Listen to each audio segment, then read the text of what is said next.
Oleh sebab itu, dengan didukung oleh ekosistem kendaraan listrik dari hulu sampai hilir, kita harapkan negara kita Indonesia nanti betul-betul mampu merajai menjadi produsen dari kendaraan listrik. Dan kita targetkan nanti di 2025, 2 juta kendaraan listrik bisa digunakan oleh masyarakat kita Indonesia, dan selanjutnya kita akan menuju ke pasar-pasar ekspor. Hai teman-teman semuanya, sejak ramai mobil listrik dibicarakan di dunia internasional pada tahun 2019, Indonesia juga mulai membidik industri ini. Banyak faktor yang melatar belakangi Indonesia optimis dalam kompetisi menarik para produsen mobil listrik untuk berinvestasi di Indonesia. Mulai dari ketersediaan bahan baku yang melimpah di Indonesia, pilihan investor yang tidak dimonopoli oleh satu negara saja, ditambah lagi ini merupakan produk baru. Ya, meski mobil listrik sudah ditemukan sejak 1890, tapi baru ramai sekitar tahun 2019-an. Sejak penjualan Tesla naik sekitar 50%. Hal ini juga menunjukkan bahwa prospek mobil listrik di masa yang akan datang sangat bagus. Maka dari sinilah muncul ide bagi presiden kita untuk menyetop atau melarang ekspor bahan mentah bahan baku mobil listrik. Mulai dari nikel pada Januari 2020 dan bauksit pada Juni 2023. Kedepan, tidak menutup kemungkinan seperti seng, tembaga, pasir kuarsa juga di stop, mengingat ini juga merupakan bahan baku chip semikonduktor yang biasa tertanam pada mobil listrik di era sekarang yang berbasis smart TV. Perlu diingat, komponen kunci mobil listrik adalah baterai, karena baterai menyumbang sekitar 40% dari besaran persentase yang ada di mobil listrik. Pada dasarnya, Indonesia sendiri sudah mengembangkan mobil listrik, karena engine mobil listrik sejatinya lebih sederhana dibandingkan engine mobil konvensional. Hal ini juga pernah disampaikan oleh Direktur Utama PT Pindad pada tahun 2012. Kala itu, jabatan Direktur masih diduduki oleh Adik Avianto Sudarsono. Dia mengatakan, rata-rata mesin mobil listrik kala itu hanya sekitar 15 hingga 25 kW. Namun Pindad sendiri sudah mampu memproduksi mesin berkapasitas 50 kW. Artinya, problem utama mobil listrik yang dihadapi oleh Indonesia memang terletak pada baterai.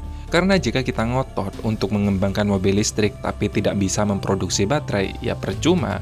Sama halnya yang terjadi pada motor listrik buatan Indonesia saat ini. Ditambah lagi, fakta mengatakan sampai saat ini hanya segelintir negara yang mampu mengembangkan teknologi baterai. Misalnya nih, sebagai gambarannya, di antara 195 negara di dunia, kurang dari 10 negara yang mampu menguasai teknologi baterai.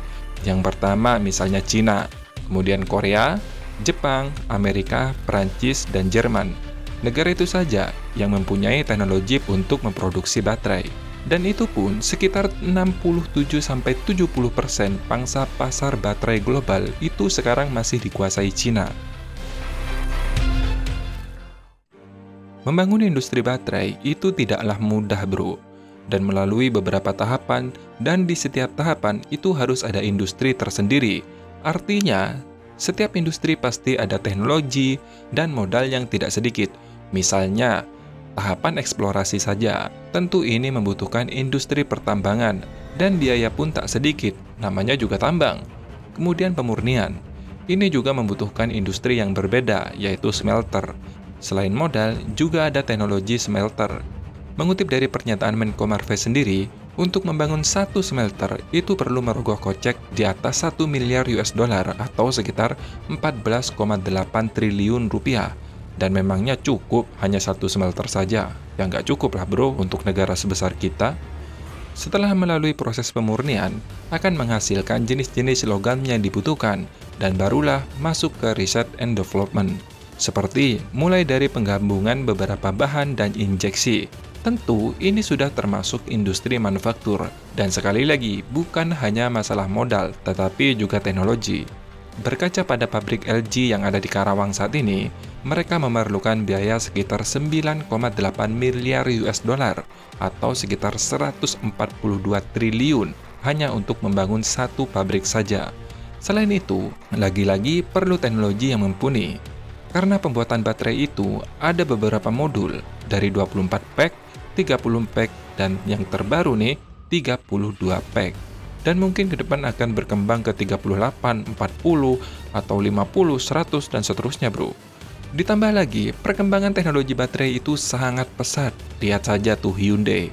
Hanya dalam kurun waktu 6 tahun saja, mulai dari 2016 hingga 2022 ya, mereka sudah melompat dari 24 pack ke 32 pack.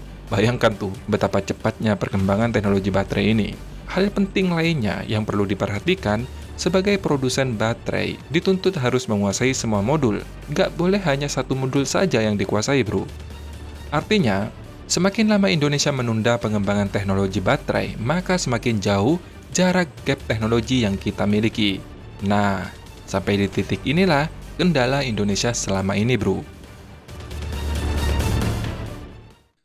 Selama ini Presiden Jokowi sudah mati-matian untuk membangun ekosistem baterai di Indonesia, dan tentu Presiden sudah membaca situasi ini dengan mengarahkan BUMN supaya segera menemukan partner untuk berkolaborasi dengan sesama BUMN maupun swasta asing.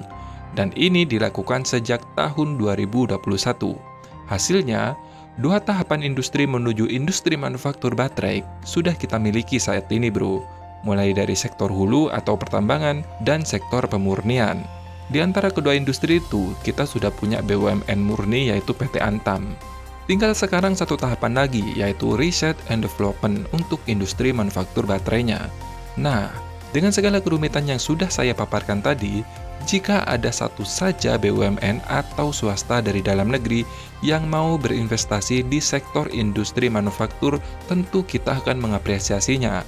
Mengingat, teknologi pembuatan baterai masih dimiliki oleh segelintir negara. Dan sekali lagi bro, meski itu pihak swasta pun, asalkan dari dalam negeri, kita harus mendukungnya. Siapa tahu menjadi CATL-nya Indonesia, seperti itu kan?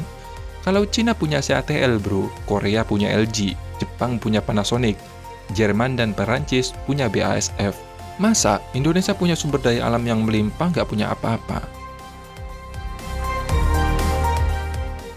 Nah, namun tenang saja bro, sudah ada kok pihak swasta dari dalam negeri yang berani terjun ke industri ini. Dia bernama PT Industrial Baterai Nusantara. Perusahaan ini adalah perusahaan PT Indika Energi Tbk. PT ini telah meluncurkan inisiatif baru di bidang manufaktur baterai untuk kendaraan listrik dengan modal awal saja nih sebesar 45 miliar. Bayangkan tuh, baru pendirian badan usaha saja sudah 40 M bro. Untuk mendirikan anak perusahaan ini, PT Indika Energi Tbk rela melepas 100% kepemilikan saham di perusahaan tambang batubara yang sebelumnya di PT Tambang Jaya Utama senilai 218 juta US dollar atau setara 3,35 triliun dan memilih berfokus pada produksi baterai yang berkualitas tinggi untuk kendaraan bermotor listrik. Selain itu, perusahaan ini menggandeng perusahaan Korsel atau Korea Selatan dalam memproduksi charger mobil listrik yang super ngebut. Perusahaan yang digandeng bernama Daewoo.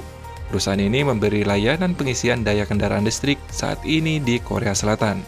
Sebagai informasi tambahan, selain pengembangan baterai, Indika Energi bersama mitra bisnisnya juga mengembangkan kendaraan komersial listrik roda 4 atau mobil lah saat ini, sejak Agustus 2022. Namun tentu perlu waktu bro. Selain itu, Indika Energi telah meluncurkan kendaraan listrik roda 2 dengan merek Alfa. Ya mungkin teman-teman yang suka otomotif pasti tahulah merek Alfa. Nah, sampai di sini dulu bro. Terima kasih sudah menonton. Semoga informasi ini bermanfaat. Sampai jumpa di video selanjutnya. Dadah!